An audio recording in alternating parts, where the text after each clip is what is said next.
வணக்கம். நமது சமையலறைக்கு உங்களை வரவேற்கிறேன். இன்னைக்கு நம்ம சமையலறையில் மூலிகை டீ எப்படி செய்கிறதுன்னு பார்க்கலாம்.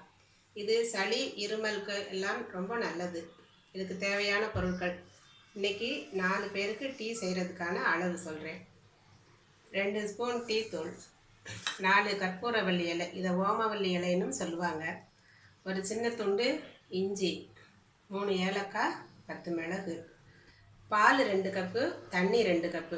பாலும் தண்ணியும் சம அளவு எடுத்துக்கணும். இப்போது இஞ்சியும் மிளகு ஏலக்காய் 3ஐயும் தட்டி எடுத்துக்கலாம்.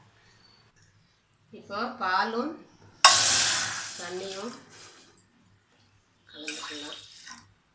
இதில் கற்பூரவள்ளி இலையை கிள்ளி போட்டுக்கலாம். இஞ்சி, ஏலக்காய், மிளகுத்தூள், டீ தூளையும் சேர்த்து ஒரு 5 நிமிடம் கொதிக்க விடலாம்.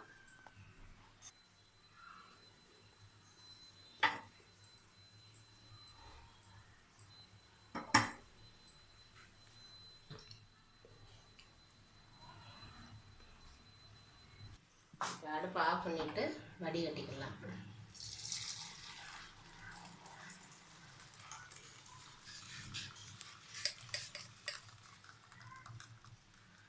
ரெண்டு ஸ்பூன் நாட்டு சர்க்கரை எடுத்துக்கலாம்.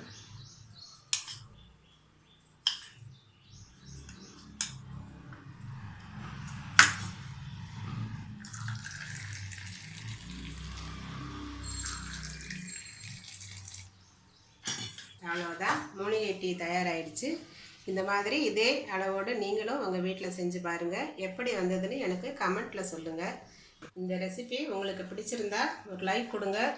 உங்கள் அன்பானவர்களுக்கு ஷேர் பண்ணுங்கள். மேலும் பல சுவையான சமையல் வீடியோஸுக்கு நமது சமையல் அறைக்கு சப்ஸ்கிரைப் பண்ணுங்கள். சீக்கிரமாக அடுத்த வீடியோவில் சந்திக்கலாம். ஆரோக்கியமாக சமைப்போம், ஆரோக்கியமாக வாழ்வோம். நன்றி.